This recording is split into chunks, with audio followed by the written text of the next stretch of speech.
We're live. It's official. We're live. We're a couple minutes late because we were just having too good of a time chit-chatting before. So, hi guys. Welcome back to the webinar. Happy Monday.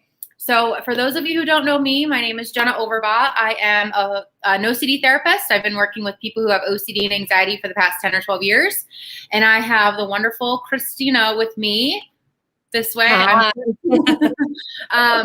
She's awesome. She's known as the OCD Whisperer on Instagram. She has a podcast. She has a private practice in California.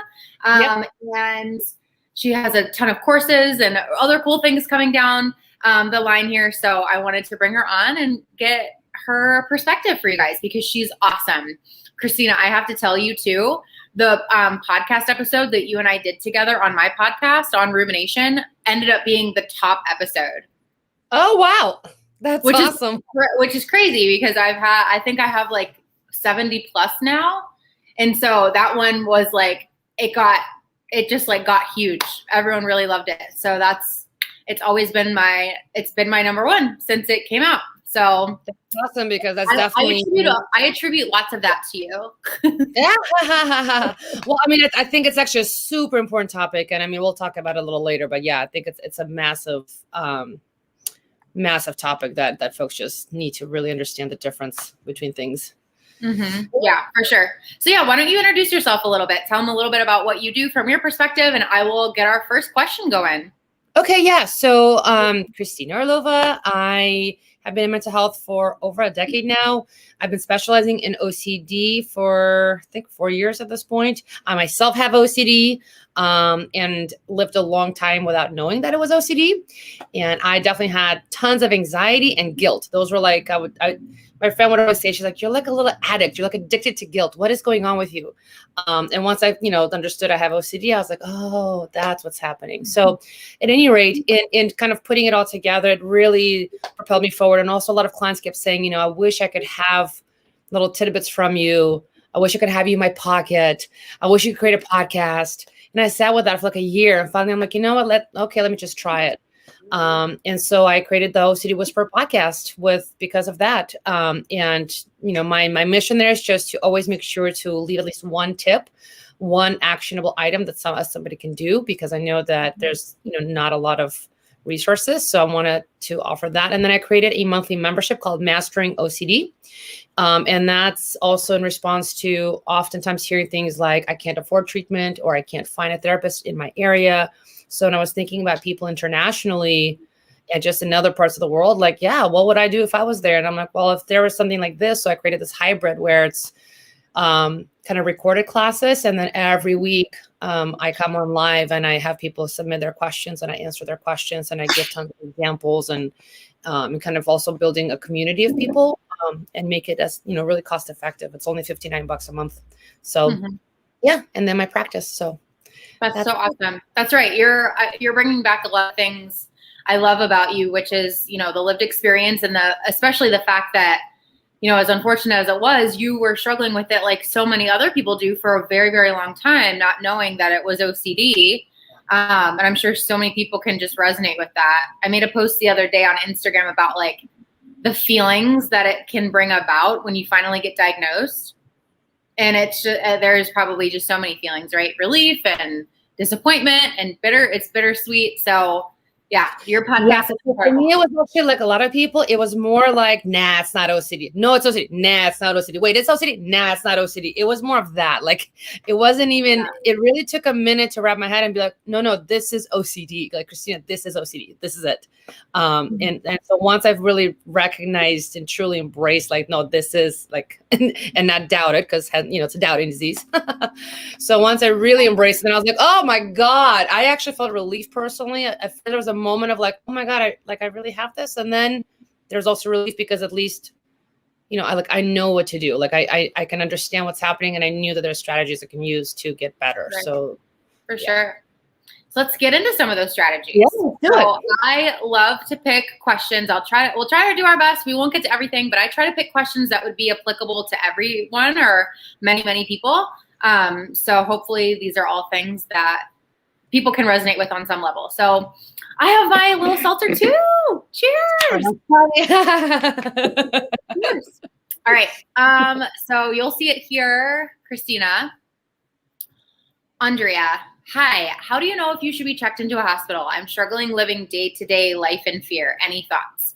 So Kristina, if you want to give your thoughts first, then maybe I can jump in. I'll try to explain like the different levels of care, because I think sometimes people don't realize that there are options in between inpatient hospitalization and like just your traditional outpatient therapist. So, but first of all, what's kind of your intake? What's your take on that? I mean, so I was also in a group practice, and so part of what I do is in an assessment process, we look at, what's your level of severity. So for that, we use, for example, something called the white box, a Yale Brown Obsessive Compulsive Scale, so that we look at what's the level, what's the degree of severity, what's the intensity, basically. Once we have that, and then we talk, of course, with a clinical interview, we put it together, we then take a look at what might be the best option. Usually, depending on the information I get, if a person we can see is willing to do the work, most of the time doing outpatient services is just fine. I have to say there's maybe been a couple of occasions where it was really clear that the person really needed inpatient services. But most of the time, I would say you really can do like an intensive outpatient program, or you can do multiple sessions per week, and then over time bring it down to, a couple of times a week, to once a week, every other week, and so on. And that's the beauty with behavioral therapy, is that you can really provide the treatment based on what the need is. So it can be as frequent as needed, or you can reduce the frequency. So all those options are available before you go into a hospital or need to be in an inpatient setting. Mm-hmm.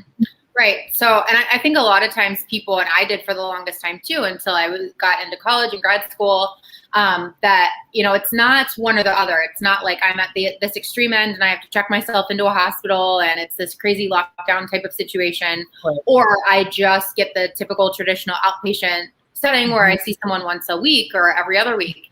There are lots of options in between that. And so highest level of care really quickly is inpatient. That's typically what you're thinking of if you get checked into a hospital, although it's more for stabilization purposes. Make sure that you're safe. If you are having thoughts of harming yourself or someone else, or an intent or plan to do so, that's pretty much just getting you stable so that you can then move on to the next lowest level of care. A lot of times people don't know or don't realize that there's actually something called residential. So that's where I started the most decent part of my OCD professional journey at Rogers Memorial Hospital. So I was there for 8 or so years. It's residential. It's where you literally go and you kind of live there for 45 to 60 days or however long, depending on the situation. But that's when your OCD is so impactful and so distressing, so debilitating that you really aren't able to do as many of your activities of daily living as you need to be doing. So like work, taking care of yourself, taking care of your family, so on and so forth. I've worked with plenty of wonderful individuals who have been in and needed residential, and they make such great, significant gains. Underneath that is PHP, or partial hospitalization, which is, I always say it's kind of like a full-time job.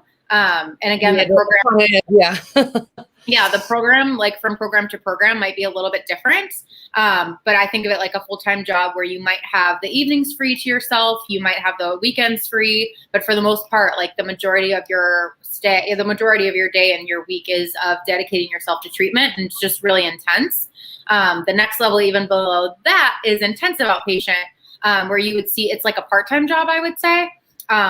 Similar to partial hospitalization, you would get your weekends free, you would get your evenings free or your mornings free. It's like a part-time job. And then you have your lowest level of care, which is just your traditional outpatient. So where you'd see someone for once a week, 2 times a week, maybe once every other week, depending on your level of need. But really comes down to severity,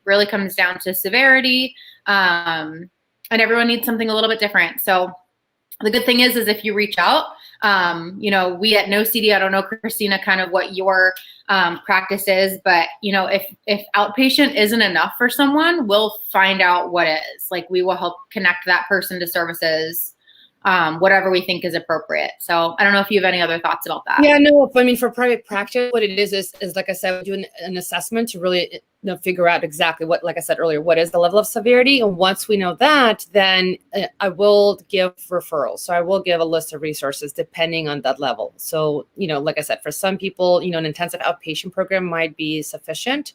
For some people, they might need a partial hospitalization. For some, they might need inpatient, but a lot of times, like I said, like you just said, right, depending on the level of severity is where we'll go. But I usually have a list of resources and referrals that I offer, and kind of let folks know too that some of these places take insurance. Some of them will be out-of-pocket expenses, which is an important thing to consider and to be aware of, because not everything is always covered by insurance. Right. Just so that you're going into it, clear-headed with what your options are. Yeah, absolutely. Yeah. In an ideal world, you would be able to just get what you need, but it's based on so much more than that, like location, insurance, ability to pay, ability to take off of work and kind of dedicate yourself to that. So yeah, definitely a big decision. But hopefully that was some helpful information.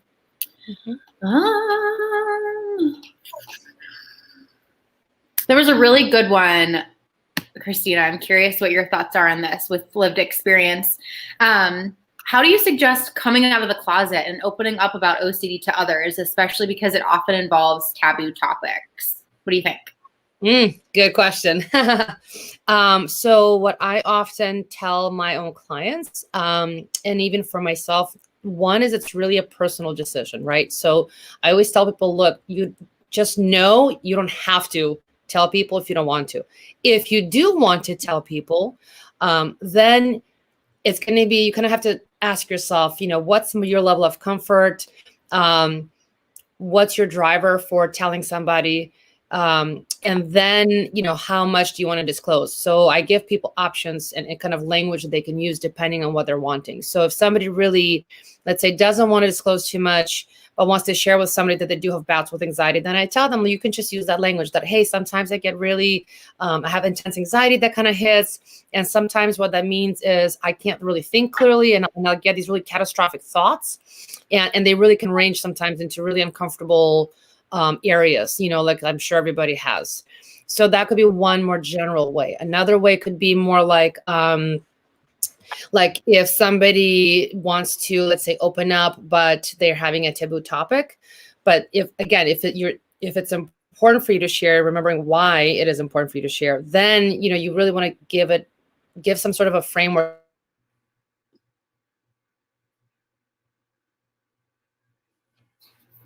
Oh no, Kristina. Did Kristina freeze for you guys? You'll have to comment.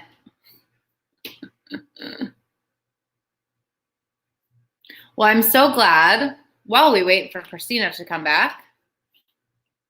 Hopefully I'm not frozen. While we wait for Kristina to come back, I can wrap up here too. And I agree. It's such a great question. Okay, good. It's not just me.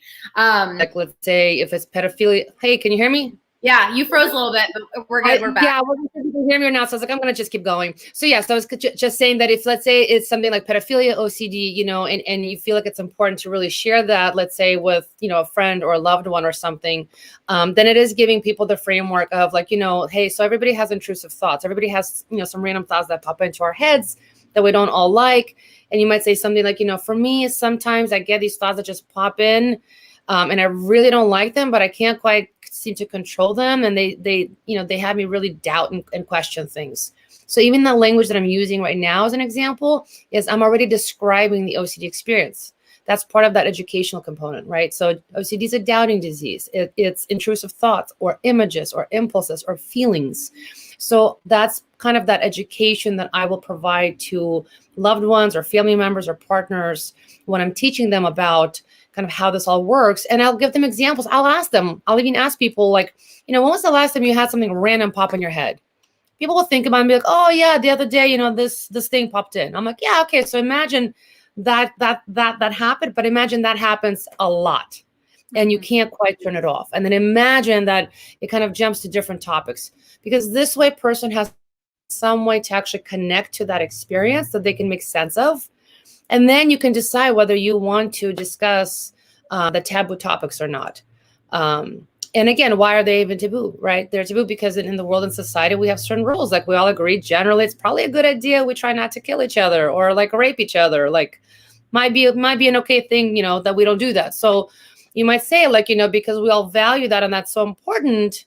And the way OCD works, it'll attach to the things that you care about. So sometimes those are things where I can get stuck or I get sticky thoughts or I feel like I can't quite move on. So these are all different ways of how you can discuss it without necessarily getting right into that it's OCD if you don't want to. If you want to, you can just be really direct. Hey, I have OCD and here's what OCD is. And then you just really go right for it. But the ways I just gave are more where you're talking about it, around it, you're using the language of what OCD experience is like, and you're giving examples in some way that the person listening can actually connect and grasp what you're talking about. Because a person who doesn't have OCD, oftentimes they won't quite have a way to really understand it.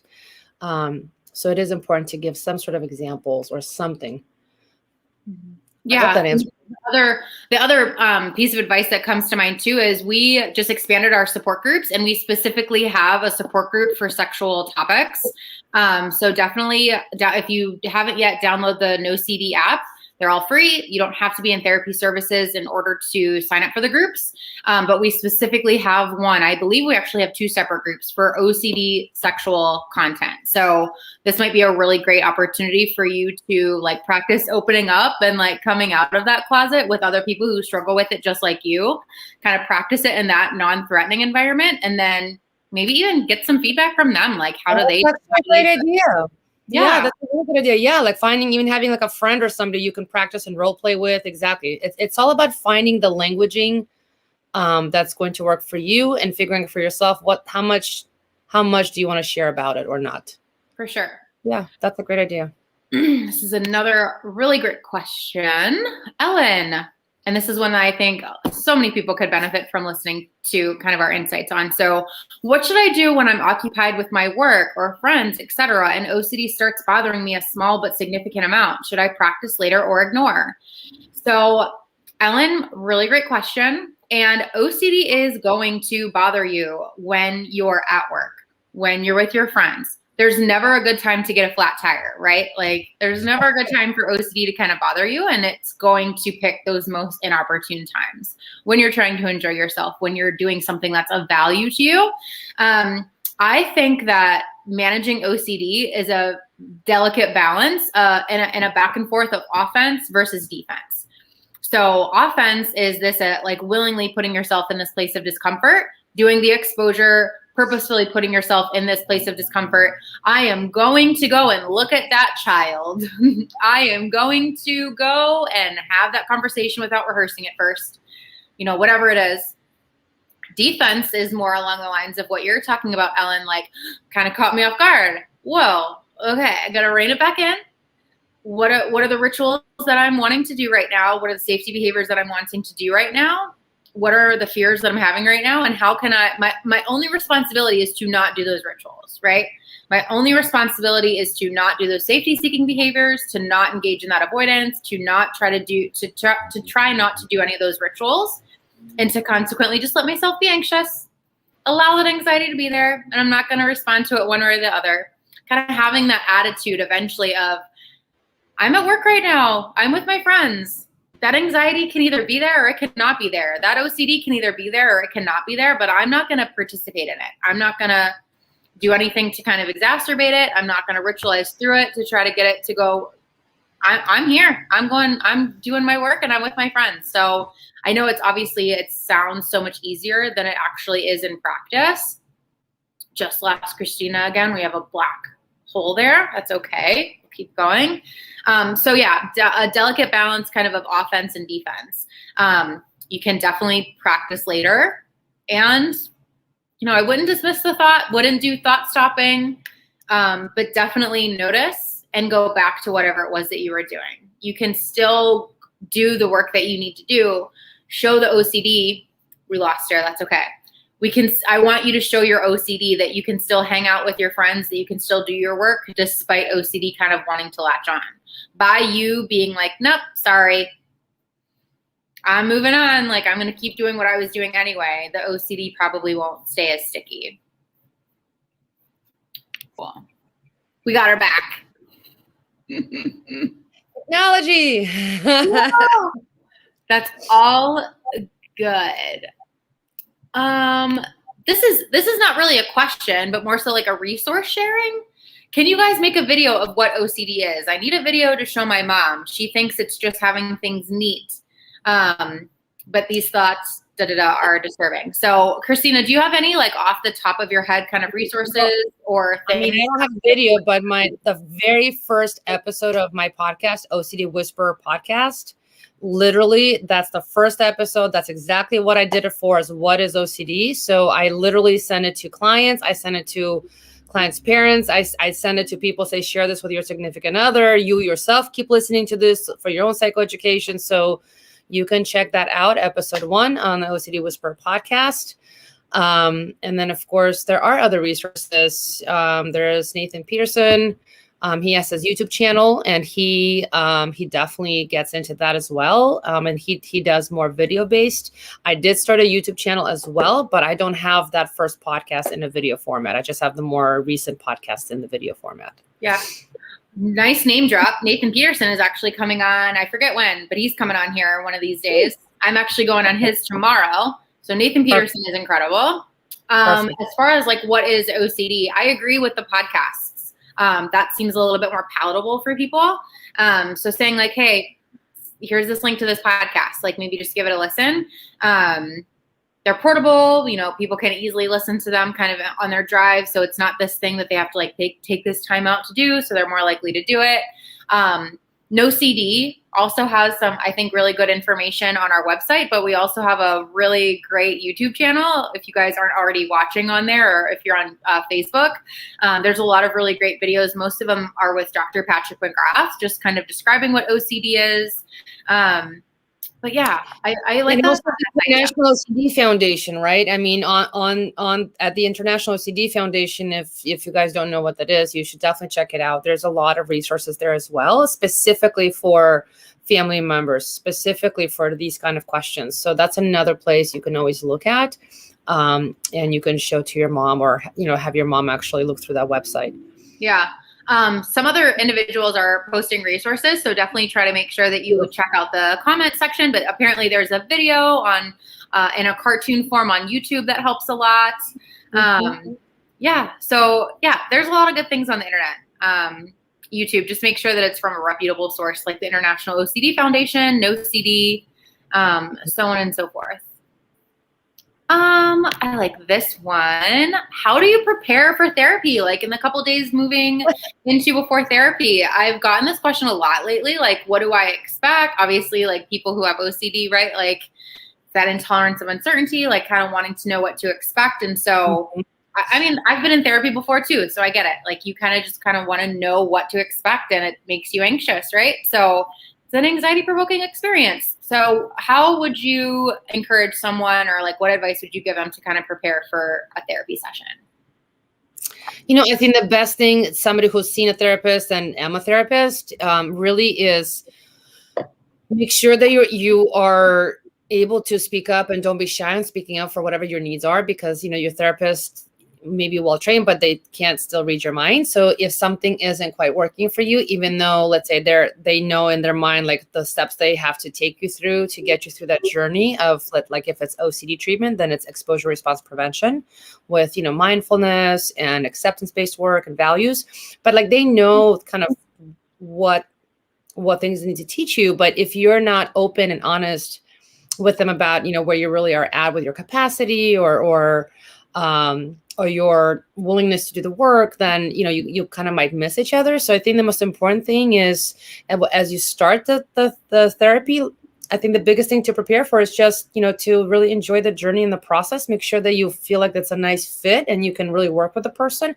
And then just being, again, really upfront and honest. Don't be shy. Don't hold back. I think that's the best thing, because if you can do that, then really you should be collaborating. Then you can collaborate together, right? You build things together, you'll be having back and forth conversations. So it's not like you're not part of that process, right? You get to also be a guide. So it's going to be, like a dance of at some point really trusting, like if the therapist says, let's prioritize this right now. And Other times you being able to step in and say, I really actually maybe don't have the capacity right now to do that, or that feels a little too intensive for me. Can we break this down more? So, don't be shy to be your own advocate. Other than that, it's usually pretty straightforward. It's, consents. You go over diagnosis, unless you've had a prior diagnosis, or you might need to establish diagnosis. And then you look at what kind of steps would be taken for a treatment goal and how you'll get there. And then you start. Yeah. I love that. I love that you use the word collaborate. I have two pieces of advice for therapy, and this is kind of ways to prepare, but also like just general advice for therapy. You have to collaborate with your therapist. Like, be open, make yourself vulnerable to be in a collaborative stance with your therapist. We can't do it without you. Like, we can do such better work when you collaborate with us. When you come to, I have like chills because it is so effective. Like, treatment can be so much more effective when you collaborate. It is so much better when you just offer ideas, and when you really get into it, and when you want to understand the work, and when you don't just like do the things that your therapist tells you to do because they're telling you to do it, but you really try to understand why. Like, from day one, when I started doing this work, like I knew I wanted to teach people how to be their own therapist, in a loose sense, obviously. Like, we can't be our own therapist, but I want all the people who I work with to be able to do ERP therapy by the time they're done with me.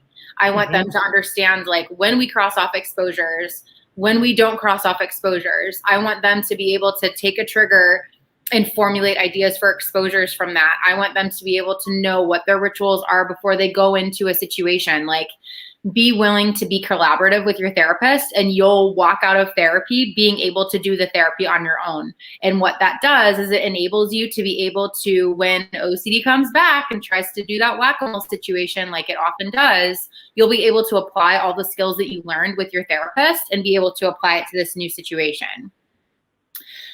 The other piece of advice, in addition to collaborating, was to do exposures, to get ready to do exposures, but with attitude, like kind of related to collaborating. Do the work and do it, like, just give it your all. Just really, truly give it your all. Try not to have like 1 foot in, 1 foot out. This is a really great opportunity to be really selfish in your life. Like, this is a really great opportunity to just like be all in and give it your all and focus on yourself and do the work for yourself, for your future. Just go all in. That's my best advice, is to just go all in and try to get the most that you possibly can out of it. And good for you. I'm so excited that you are in therapy. As someone else who is I've been there before too. I've made that call. It's really, really scary. You've done the hard part. There will be some additional hard parts, but you can do it. And they're saying that they're excited for their recovery journey. I'm so excited for you. Oh, that's awesome. Yeah. And I also want to add, just as you were saying, one more piece, which is the willingness, right? Like, willingness to experience difficult emotions, willingness to really learn, because it's that willingness that really gets you through it, right? Like, you don't have to like everything. Like, people sometimes get stuck on this thought of like, somehow I have to like the process, so I have to get to some magical special place. It's like, no, you don't have to like everything every day all the time. You also don't have to like your thoughts or your feelings all the time. But if you're willing to have them and you're open to learning, you will skyrocket, right? And I think that's really the biggest kind of piece I would say is you don't have to come and be completely 100% ready. But if you're coming with that openness and that willingness, those two things will be the things that will get you through. Because oftentimes it's when folks, like you were just saying, right, 1 foot in, 1 foot out. And oftentimes it's because there's not really a willingness to really go all the way in, or to really embrace and do the work from start to finish. So, remember, OCD is a doubting disease. You're going to doubt. You're going to doubt treatment. You're going to doubt your OCD. You're going to doubt everything. I mean, that's just how this works. That's part of the kind of the process that can occur. But remembering, why you've taken these steps, right? What drove you to saying, okay, now is the time. This is the time when I'm going to do this work, right? And remembering that why, because that's like your personal mission statement. And so as long as you're willing and open, the rest, again, if it's a good fit and you have a great therapist, you guys will rock and roll, and you will definitely get a 2-year recovery process. Love it. Love it so much. So I fell in love with two questions and they're kind of related. I can't show both of them, but they're very related. So I'm going to show one and then I'll follow up kind of with the other one. Have y'all had any experience with anxiety disorders affecting mood? I'm super irritable and get frustrated super quick in a way that hasn't been normal for me in the past. It's so not my heart. The end there is what got me. It's so not my heart. When you just are like, I know this isn't me. This isn't what I want to be doing. OCD can definitely make you have those experiences. And then I think we can answer these together, Kristina. So how can I manage depression and OCD together? It's affecting my motivation so much and makes it hard to do my exposure homework, which only makes me feel worse. That cycle. So why don't you just, whatever your thoughts are, loaded questions. Yeah, there's so much in this, honestly. And you know, actually the last two episodes I did with Chris Transcend, I don't know if folks know him, but he and I actually specifically got into OCD and anger and OCD and just emotions, and how emotional regulation.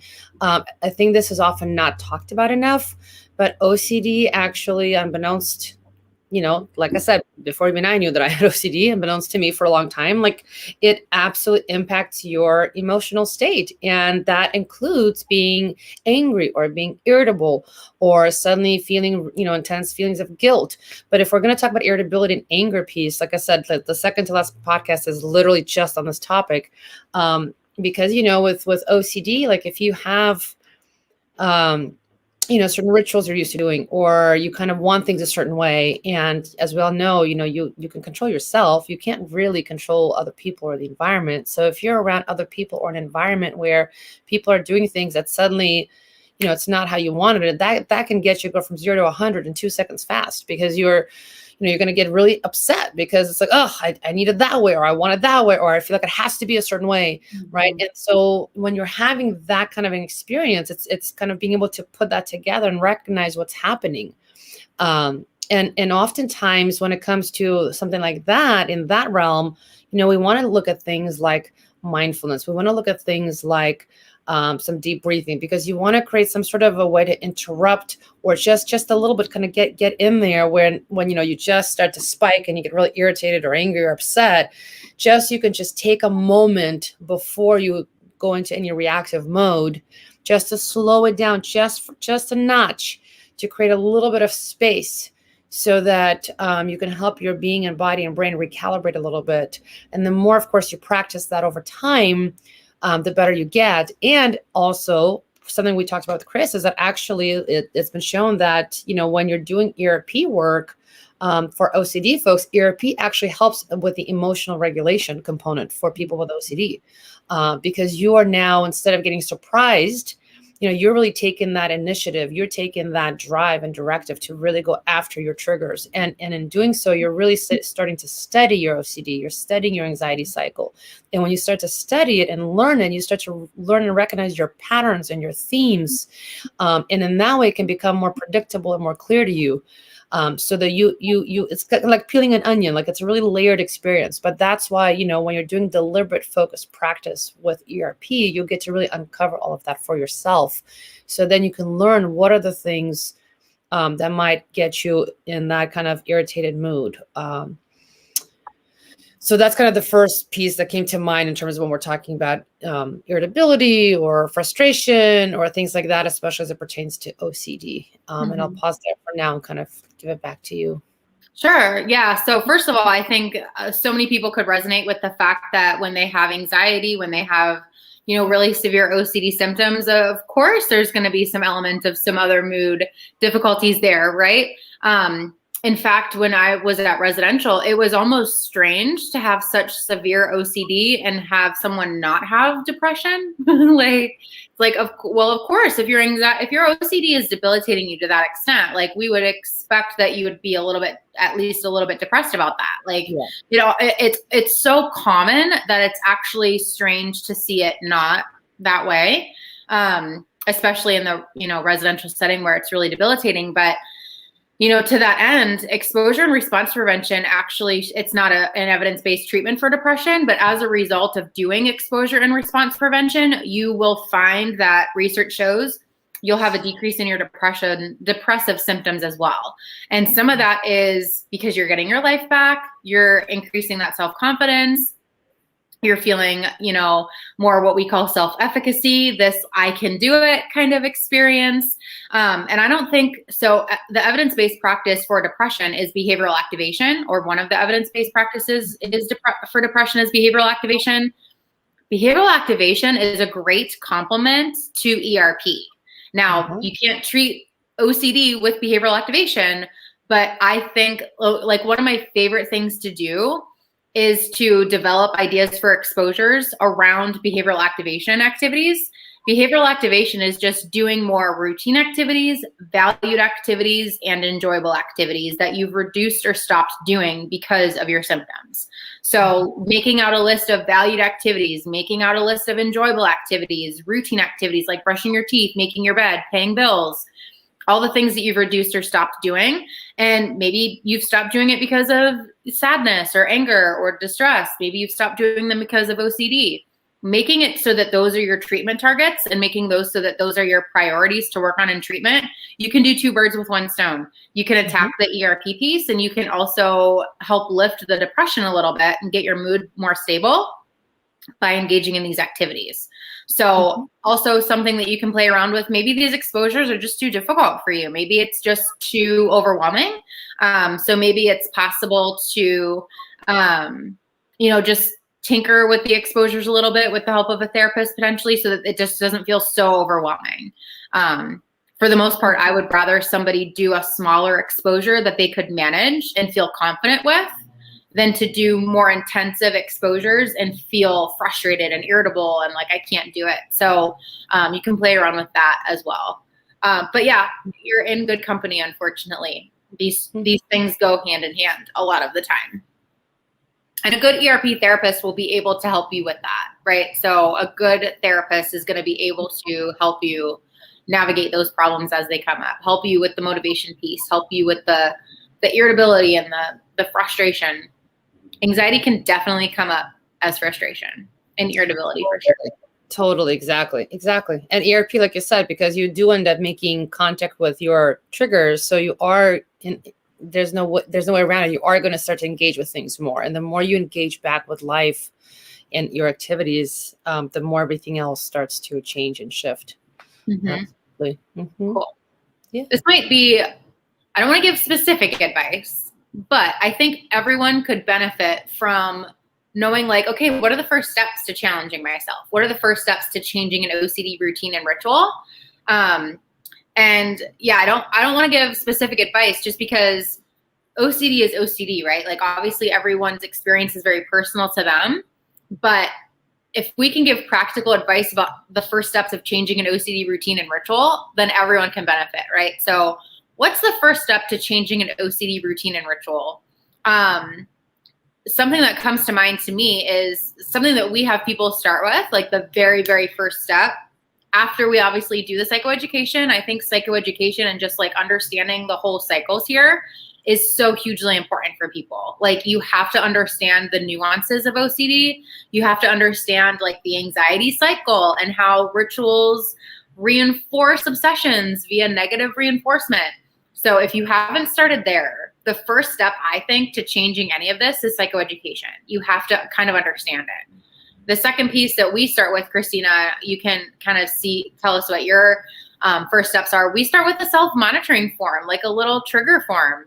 So after we do the the psychoeducation, your first step is going to be to kind of identify these targets. I always say we can't change a target that you don't see. So I need my members to basically like document that information. I want to know what your routines are. I want to know what your rituals are. I want to know in what forms these are coming, what's triggering these rituals, what's triggering these routines, how long are you spending in the shower, and what rituals are coming up for you in the shower. Is it ordering? Okay, do you have to go from top to bottom, left to right? Is it everything gets washed 4 times? Like I want to know what all those are, so that when we come back for our next session, we can really develop some ideas for exposures together. So there are also some additional practical tips that I could give about actually challenging that stuff. But first and foremost, I would start with psychoeducation, really just like getting in there and understanding the cycles at work here and why it's not good to do compulsions. And then basically just collecting information, doing a self-monitoring form, or kind of having like a trigger sheet where you write down some of your triggers. Kristina, what do you think? Maybe during, I mean, you nailed it. That's literally it. That's it. So same thing. Education is always number one, right? Because if you don't understand or know what you're working with, then how can you work with it? So you first have to really grasp the concept of what OCD is, how it works, what is a ritual, why you have the urge, how do you recognize an urge? Because sometimes people don't even realize they're doing some rituals. So, really getting that base knowledge and education, absolutely step one. Usually for me, I send thorough obsessive compulsive checklists so that people, when they look for those checklists, we use that to build what I call the anxiety structure analysis, or also known as a hierarchy. And so in that process, that's kind of how we start to look at what you're doing and what are the different triggers, and kind of like to break it up into 3 categories, like internal triggers, stuff in your mind that kind of goes off, that, or in your body, maybe if it's a feeling, external triggers like people, situations, places, things, and then compulsions. What do you do about it? How do you neutralize it? How do you try to get rid of it? How are you trying to prevent that bad thing from happening?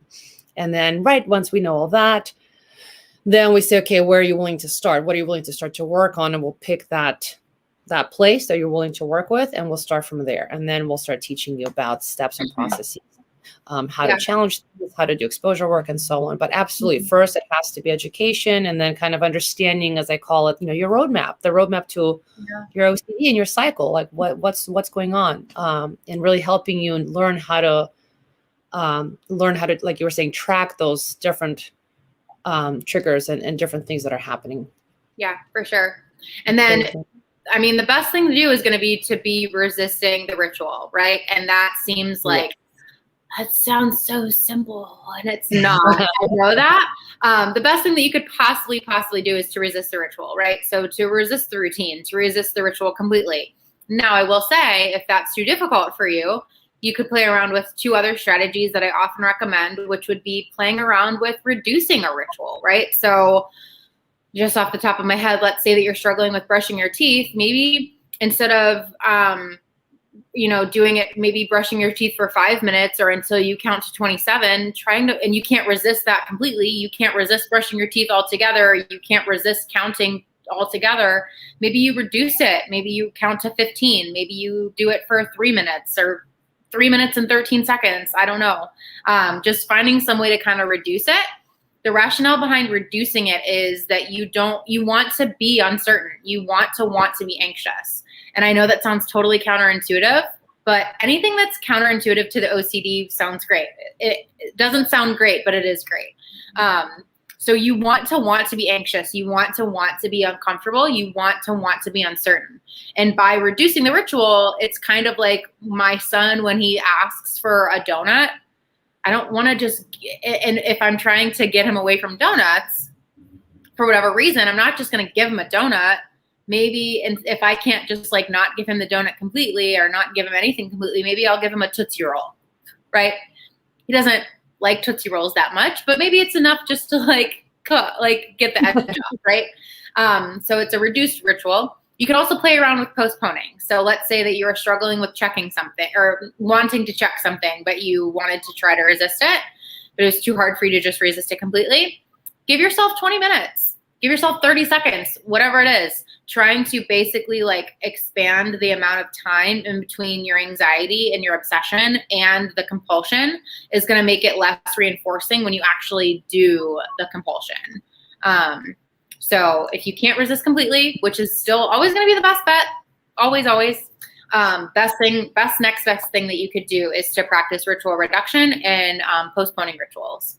So yeah, and I think the other thing as you're talking, because rituals is all about response prevention, and ERP, it's the RP, right? So the other thing too is, because I think for folks with OCD, I know myself included, for a period of time, you can have a hard time understanding how much of what behavior do I do? Like, is this normative average behavior? Is it not? So those are other questions you can kind of ask, like, yeah, is this something an average person like me, is this something they would typically do? So is there actually a purpose to this behavior outside of just, serving my anxiety cycle and trying to get rid of it? Or is this behavior something that actually serves no purpose and it's purely just something I do to reduce my anxiety? Like, for example, for the longest time, I didn't know I was a tracer. I didn't know tracing was a thing, part of this. Actually, I was at, it was City College of Marin. I was taking a psych class and we're talking about OCD, and the instructor goes, yeah, and some of you in the room right now might be looking at the ceiling and looking at the tile and tracing the corner, and who is sitting there doing that right here? And I'm like, oh, what? And I looked at him like, I'm like, no, what? No, that's not a thing, right? No clue that was a thing, right? So for example, that behavior serves no function. Like, I used to trace the letter A in my head like this until it felt right, and then I would cross it off, move to B, C, and back to A. Like, that's something that commonly people do that also I didn't know about. I was doing it in my head, but like, that behavior serves no function. There's no purpose for it at all. So like, stuff like that, once it was on my radar what that is, and that's part of this, and that there's no reason for this, then proactively I started to interrupt that behavior and literally would, focus on something else, or, focus on being completely present in my body, which is part of mindfulness, so stuff like that is also part of this, is learning to recognize, what is a behavior, and is it actually helpful? Is it average? Is it healthy? Is it something I want to do? Or is there no purpose to this, right? So this is how you can start to also kind of tease out and understand what you do want to model, right? Because you don't want to just follow your OCD brain, because your OCD brain is not going to give you the best advice, as you already all know. Yes. Oh my gosh. It is sneaky. And I know I've already kept you a little bit beyond the time that you could give. I'm going to hang out for another 10 minutes, but do you want to wrap up really quickly and like remind everybody where they can find you, your Instagram, your podcast, your courses, all that stuff? Give them, for anyone who needs a repeat, just go give them a rundown of all your stuff. It's really simple. So OCD Whisper is on my Instagram, and on my Instagram, there's a link. And on that link, you'll find everything from my podcast link, which is again, OCD Whisper podcast, and the Mastering OCD monthly membership. And then I'm in private practice in California, and I do telehealth. But it only can be for California residents. I am actually in the works for this month, putting together a class I'm going to be creating on a specifically compulsive rumination. It was going to be an ebook, and I decided I'm not as good at writing. I'm much better like this. So I decided to create a class. So my goal is to have it be done by the end of the month, so that by July I can have it go live, and have it be available for purchase. And everything else, again, on my Instagram, it's right there. Super easy, OCD Whisper. And thank you so much for having me. I really appreciate it. I loved when we did our podcast, the first round, and I'm so happy to be back. So thank you so much. Yeah, guys. So you'll have to head to my podcast. It's called All the Hard Things. And I had Kristina on my podcast. We talked about rumination and basically how to redirect it, how to stop rumination. She's very practical, gives like such good practical advice. And her episode with me is the top episode in my whole entire podcast. So it's apparently a pretty good one. Yeah, thank you so much. If you log out, I'm going to hang here for another 10 minutes or so, maybe one or two more questions. But Kristina, thank you so much. I love having you here. Thank you. Bye.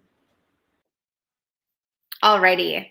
Thank you guys for having her. I'm going to try to answer one or two more questions to bring us to the end of the hour. Okay. Leanne, how do you stop intrusive thoughts when you have no compulsions? So two things really I see here as being an area for feedback. So first of all, the concept of stopping intrusive thoughts, right? So I get it. They're intrusive and they're disruptive, and we want them to stop because they're so disturbing and they're inconsistent with our values, and they're just the worst, right? But when we have the strategy of get rid of or stop, we're sorely, sorely mistaken, and we're actually bringing more of that on. So the strategy has to be accept.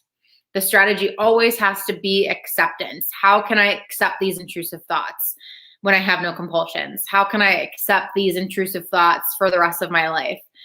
And that's not to say that your experience of having intrusive thoughts necessarily has to be any different from anyone else, right? Like research has shown time and time again that having intrusive thoughts is a universally experienced experience. Everyone has intrusive thoughts, meaning just thoughts that are coming out of nowhere. They're inconsistent with your values. They're distressing. But for the most part, it's not the intrusive thoughts that are the problem. It's the compulsions and the misinterpretation of those intrusive thoughts as somehow being significant, that you need to judge them, that you need to take responsibility for them. So we're going to try to challenge you to not have the agenda of stopping intrusive thoughts. We want you instead to try to adopt, as hard as it might seem and as counterintuitive as it might be, to accept these intrusive thoughts.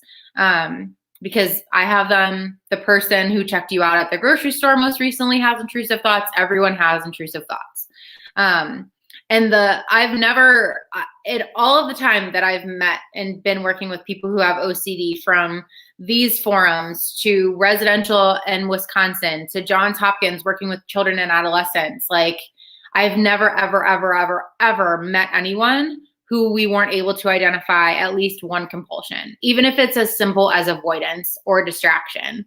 A lot of people engage in rumination. So, I think those three can kind of be tricky. They can kind of fall under the radar. And these are things that normally people who say they have no compulsions, that they're usually engaging in to some degree. So even if it's just an avoidance, or even if it's just rumination, even if it's just something like thought stopping and wanting to stop the thoughts, like you're kind of alluding to, even if it's just distraction, that's some type of compulsion. Keep in mind, anything can be a compulsion. So anything that you're doing to relieve or to negate the anxiety that you experience as a result from an intrusive thought or from an obsession is compulsive. Even if it's meditating, even if it's running, even if it's, I don't know, looking up at the ceiling. Like if you're doing it to negate or to reduce the anxiety that you experience as a result of an intrusive thought or an obsession, that's compulsive. And so the reality is that you're doing something, even if it's as simple as avoidance or distraction or thought stopping,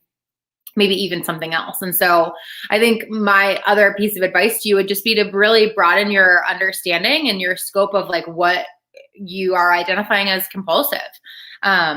It can be really tricky, in the media, we're already kind of just really restricted with what our understanding of OCD is. And sometimes you're doing things that you're not even aware are ritualistic. So I would just kind of take a step back and ask yourself, like, what are the things that I do when I have these intrusive thoughts and I feel that jolt of anxiety? What are the things that I feel like I need to do, or else something bad will happen? Is it distraction? Is it avoidance?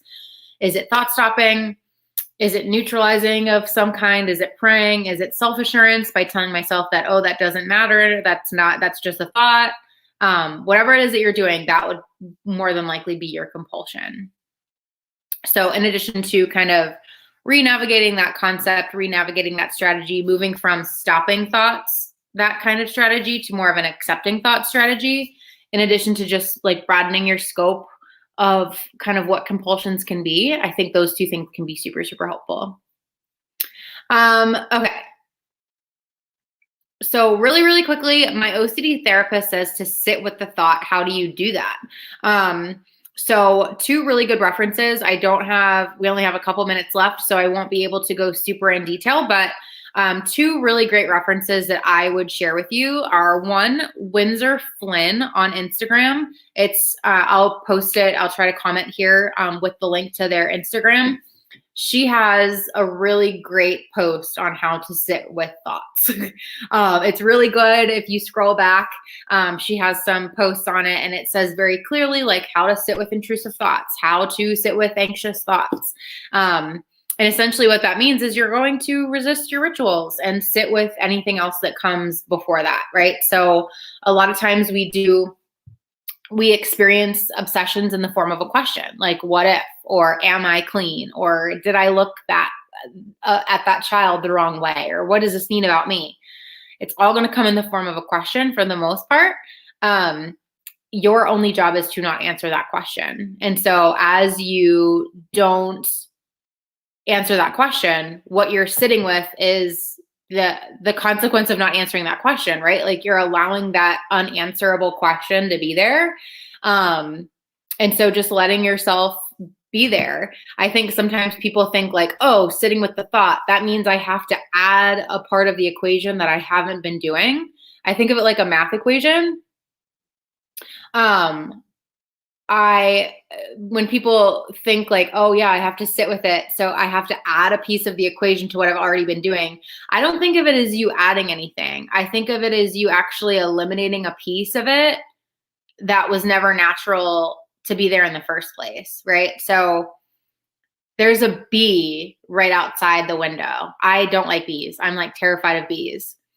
So by me not like obsessively looking and checking where that bee is to make sure that the bee doesn't come inside and sting me, I am naturally, by nature of me not checking on that bee, I am naturally sitting with the thought that that bee could come in and through the window and it could land on me and sting me when I'm not paying attention to it. So it's not that I'm adding anything to that equation. I'm actually removing a piece of that equation that's unnatural to be there in the first place. I'm removing the ritual of checking and monitoring that bee, if that makes sense. And as a result, by removing that part of the equation, by removing the ritual, you naturally, like, sitting with it is just leaving what's there and you're not, responding to that. So hopefully, my encouragement is to think of it less as though you're adding something new. Think of it like you're removing a piece of the equation that was never meant to be there in the first place. And what you're sitting with is just the leftover of that. It's the unanswered question. I'm so happy you guys have found this to be helpful. So yeah, Leanne is acknowledging I do avoid things. So yeah, even if it's avoidance is, I think, in a lot of ways, like a really, really intense ritual. It works exactly the same way. And in a way, it can actually be worse than some other rituals because, avoidance prevents learning. So think about it if you were afraid of dogs, right? Like think about it if you were afraid of dogs because you had an experience where dogs bit you. So now you have this threat expectation that dogs are bad. Dogs are threatening. Now you're walking down the street and someone's walking their dog. And you avoid the dog by walking to the other side of the street. You've just prevented all types of potential for learning, right? Yes, you did avoid potentially getting bit by the dog. I will give you that. You also sabotaged the opportunity to learn some other things. One, that you could have walked by the dog and the dog could not have cared about you, that it could have been a completely neutral experience. You also sabotaged the learning of, I could have walked by that dog and he could have licked me. He could have been really cool. He could have been really nice. By avoiding, the only thing that you allow yourself to learn is that your fear was true. It was always going to be true no matter what you did. Thank goodness you walked on the other side of the street. Otherwise, you would have gotten bit by that dog.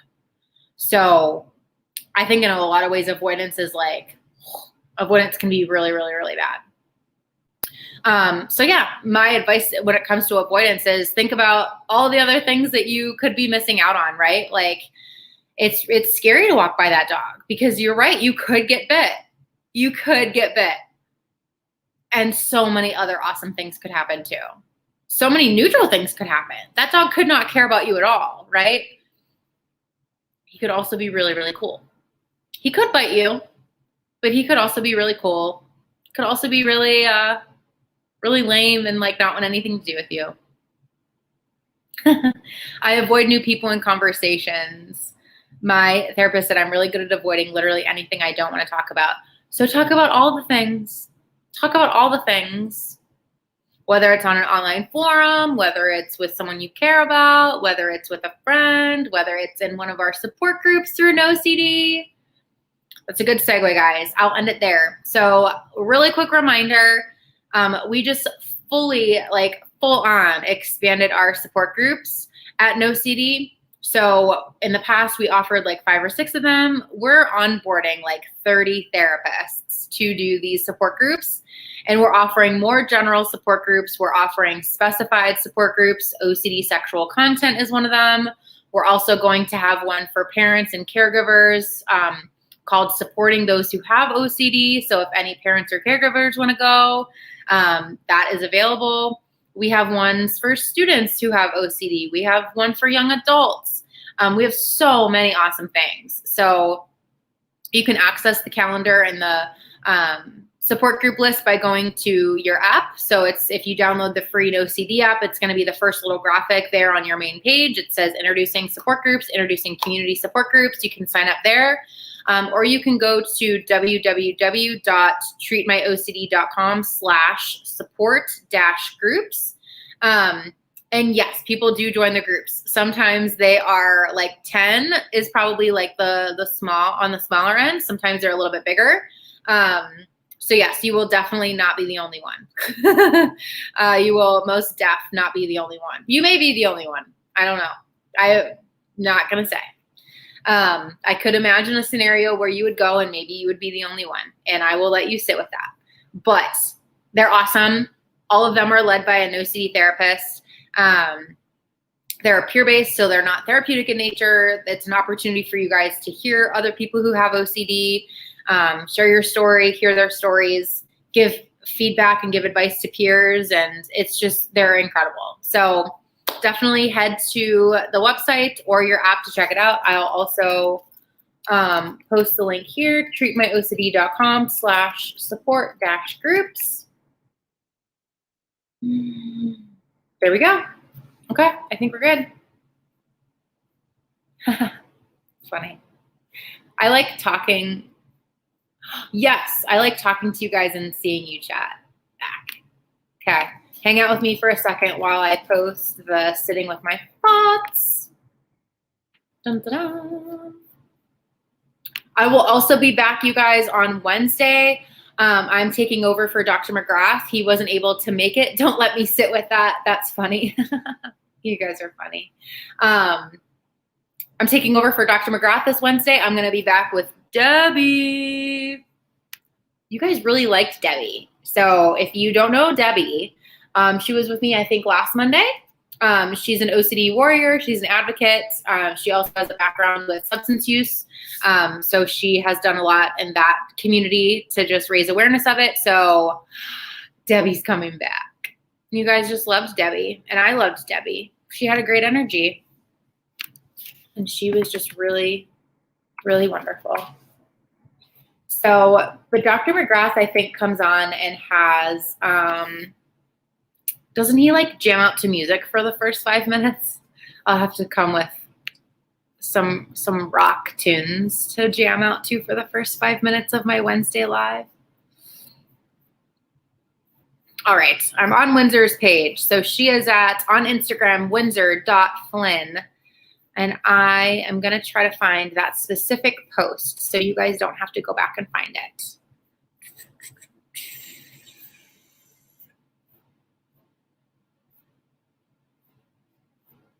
It's really good. The only thing you need to do with an intrusive thought is let it be there. That's really good. Sit with your feelings, a step-by-step guide for beginners. I got it. I got it for you guys. Here we go. Here we go. Okay. So you'll have to go to the comments in order to see the link. Yes. So you do not have to be in OCD therapy in order to do our support groups. I think we will eventually be restricting it to people in our service area. So I don't know if that has happened yet. The rationale for that is just for crisis situations. In case anyone is in a state of crisis, we need to have somewhere to kind of refer them back to. So that's the rationale for restricting at some point, only to making it the countries where OCD services are available. But I don't know if that's the case quite yet. So yes, you do not need to be receiving OCD therapy services in order to attend the groups. They're free. There's no gimmicks. No gimmicks. You can sign up for one group. You can sign up for multiple groups and kind of subscribe to them. There's no issue with canceling. If you guys sign up and you need to cancel, that's fine. Just don't show. That's okay. Things happen. So yeah, so I am going to head out. I could just stay here and chat all day with you. So hopefully I'll see some of you back on Wednesday. If not, come back on Monday. Let's see who my guest is for next Monday. I'll give you guys a little sneak peek. Maybe that will be your little bonus for staying with me the rest of the time. Okay, oh my gosh. Monday, June 14th, I have Tatiana. She is also an OCD expert. She is at OCD Anxiety Expert on Instagram. So she's really, really wonderful. And I'm super excited for you guys to hear some of her perspectives. So next, you can see me on Wednesday in place of Dr. McGrath. And I will see you guys back here for sure next Monday. Bye, everybody.